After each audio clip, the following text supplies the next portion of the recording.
Hello, I'm Dr. Arthur D. Kemp, the Hammond Doc. Someone contacted me long last evening and they wanted to know how they could test whether a fuse was bad or not. Okay, so here's what you need. Of course, you need a fuse, obviously. You need a multimeter with test leads.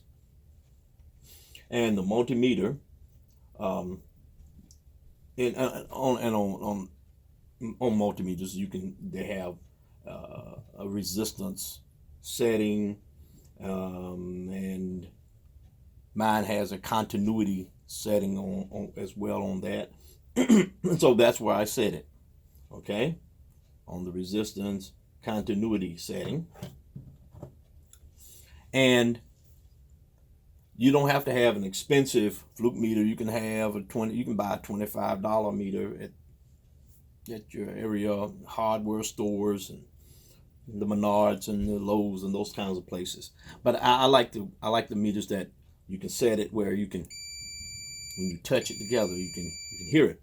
Because what's happening is that when you touch the leads together, the multimeter is sending a small current to complete the circuit between the two leads. Okay, so when it's setting without them touching, this is called an open line. This is what the OL stands for, is open line.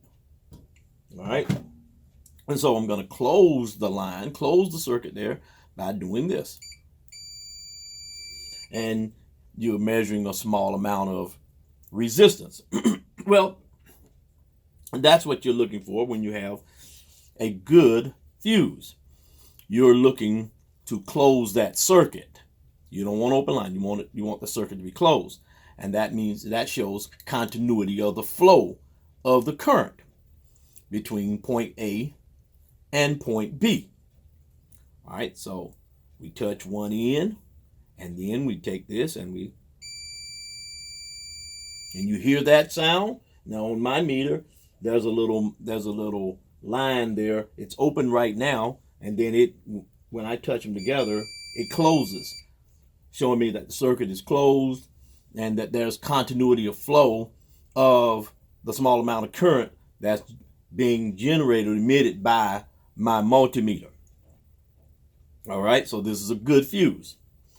Now, if the fuse is bad, sometimes you can look at the fuse and you can see that it's blown. Look, it's charred, like this one. This particular one is charred. You can see that. Start. Okay, that's a bad, the fuse is blown. There are other times, I've seen plenty of times, that you can eyeball the fuse and you cannot tell that the fuse is blown. And it'll look like when you look at the, there's sometimes a little wire running through the fuse in many of the fuses, and it looks as though the wire is connected, but it can be broken inside there and you can't see it with the naked eye. So that's why you want to be able to test it with your meter, with your multimeter, because they're not always charged like this. All right, so when I put one end on one end of the lead on one end of the fuse, take the other end. There you go. No sound. It's still an open line, which indicates lack of continuity. Absence of continuity when testing a fuse is indicative of a bad fuse. In other words, it indicates that the fuse is bad, and that means that you need to replace the fuse. Now, be careful when replacing fuses. Make sure that you're putting the appropriate fuse into your instrument or your amplifier, whatever you're putting the fuse into. Make sure it is the appropriate fuse for that location, for that spot, for that place in whatever you're putting the fuse in.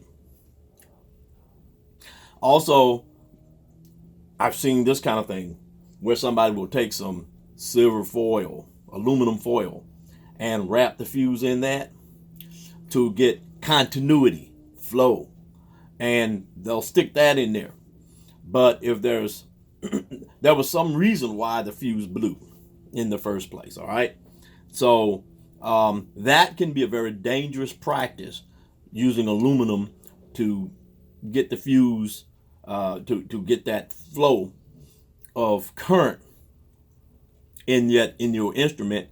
It could end up costing you much more than it would cost for you to have put the right kind of fuse in there, the correct fuse in there. Because I mean, if you put a new fuse in and that fuse blows immediately when you turn it on, then you got some other problems that need to be dealt with, that need to be corrected, and your instrument needs to be repaired.